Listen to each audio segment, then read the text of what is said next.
Cermati omongannya, Sandiaga belum berkata dia ikhlaskan uang 50 miliar dari Anies loh ya. Tapi memang perjanjian itu waktu itu dibutuhkan karena harus ada kesepakatan bagaimana kita melangkah ke depan.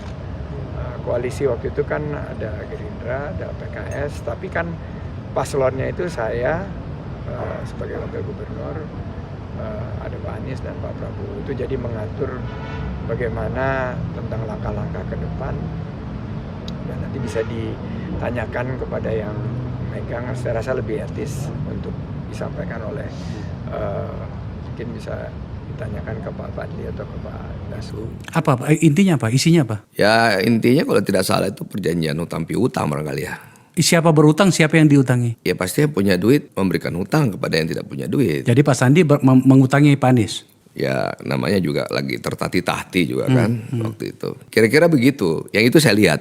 Dan itu ada di Pak Rikrik itu Pak. Berapa nilainya? Nilainya berapa ya? 50 miliar barangkali. 50 miliar? Ya.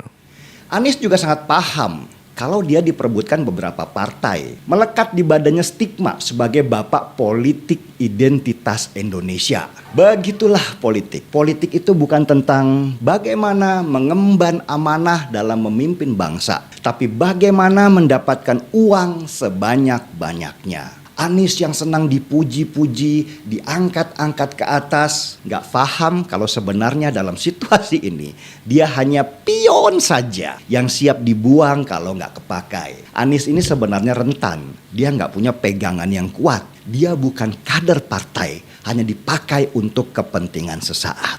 Sandiaga Uno kabarnya mengikhlaskan hutang Anies Baswedan yang sampai 50 miliar rupiah itu setelah melakukan sholat istikharah. Kabar ini antara lain disimpulkan oleh jurnalis Detik lewat pemberitaan di laman detik.com dengan menyisakan sedikit tanda tanya. Benarkah Sandiaga mengikhlaskan hutangnya? Coba kita cermati statement Sandiaga Uno berikut ini. Oh iya, setelah saya sholat istikharah, setelah saya menimbang berkonsultasi dengan keluarga, saya tidak ingin melanjutkan pembicaraan mengenai ini. Lebih baik nanti para pihak yang mengetahui untuk bisa menyampaikan. Tapi dari saya cukup sekian dan saya ingin fokus menatap masa depan.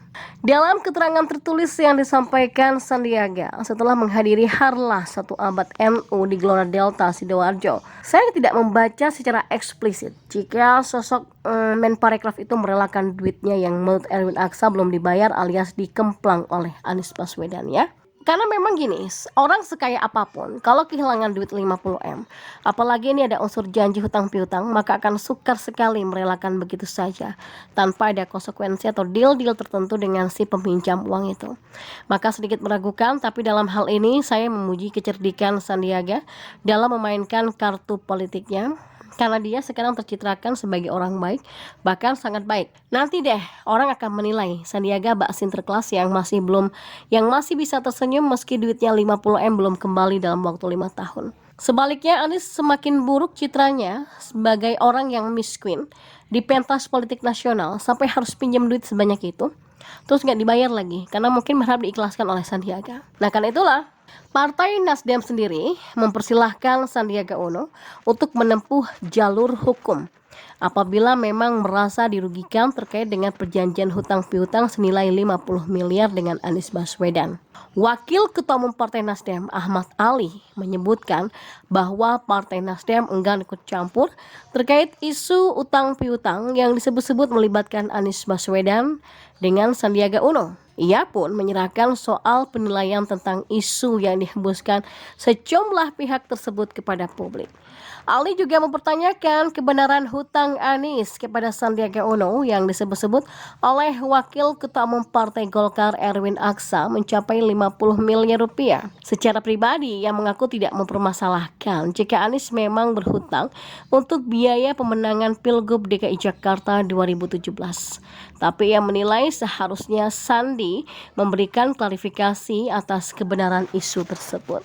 Ia pun juga mempertanyakan sikap dari Sandiaga Uno yang baru membahas persoalan ini 6 tahun setelah pembuatan janji tersebut. Sebagai informasi, Sandiaga Uno pertama kali menyinggung soal perjanjian politik yang melibatkan dirinya, Anies dan juga Ketua Umum Partai Gerindra Prabowo Subianto. Dan pada saat ditanya oleh awak media, Sandiaga enggan membeberkan secara detail isi perjanjian tersebut. Namun, ia menyebut bahwa perjanjian ini ditulis tangan oleh Wakil Ketua Dewan Pembina Partai Gerindra Fadlizon.